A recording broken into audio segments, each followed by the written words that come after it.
Mainpuri UP में मैनपुरी जिले में एक छोटी सी चूक के चलते एक दर्दनाक हादसा हो गया। यहां पर शॉर्ट सर्किट से चारपाई में आग लग गई, जिसमें 6 महीने की जुड़वा बहनें जिंदा जल गई। घटना के बाद में गांव में मातम पसरा हुआ है। यूपी के मैनपुरी जिले में एक छोटी सी चूक के चलते एक दर्दनाक हादसा हो गया। यहां बिजली के शॉर्ट सर्किट से चारपाई में आग लग गई। इस दौरान 6 महीने की जुड़वा बहनें जिंदा जल गई। हादसे में बच्चियों की मौत के बाद में घर में कोहराम मच गया।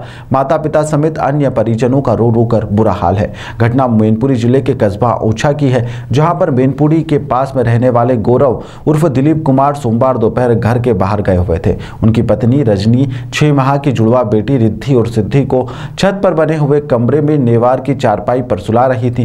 रिद्धि सिद्धि के सो जाने के बाद में रजनी कुछ काम से नीचे मकान में चली गई, जिसके बाद चारपाई के ऊपर शॉर्ट सर्किट से चिंगारी लगने के चलते उसमें आग लग गई और दोनों बच्चियां इसमें झुलस गई और उनकी दर्दनाक मौत हो गई। आप मौके पर थे? क्या हुआ? हाँ, मौके पर थे। वहाँ शॉर्ट सर्किट जो बिजली थी उसके तार में स्पार्किंग हुई और उससे रजाई के ऊपर जो जड़ी पड़ी, उससे बच्चों का चेहरा जल गया। वो बच्चे इस तरह से अच्छा, सूचना ये भी मिल रही है कि माँ ने नीचे चारपाई के नीचे आग जला के रख दी, उससे आग लगी थी। हाँ, ऐसा कोई मैंने प्रूफ नहीं मिला, क्योंकि अगर नीचे से आग लगी होती तो बच्चों को चारपाई नीचे से जलती तो रजाई में आग नहीं लगती, तो बच्चों की पीठ से जलती। हाँ, इसलिए वो शॉर्ट सर्किट से ही आग लगी है।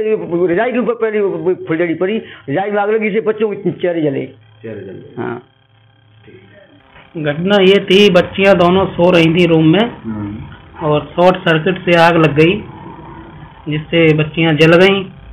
और जलने के बाद में उन्हें डिस्ट्रिक्ट हॉस्पिटल मैनपुरी लेके गए। मैनपुरी से डॉक्टर ने उन्हें सैफई के लिए रेफर कर दिया। सैफई पहुंच के जब एडमिट किया तो डॉक्टर ने उन्हें मृत घोषित कर दिया। अच्छा, कितने दिनों की थी बच्चियां? बच्चियां 6 महीने की थी, दोनों ट्विंस थी।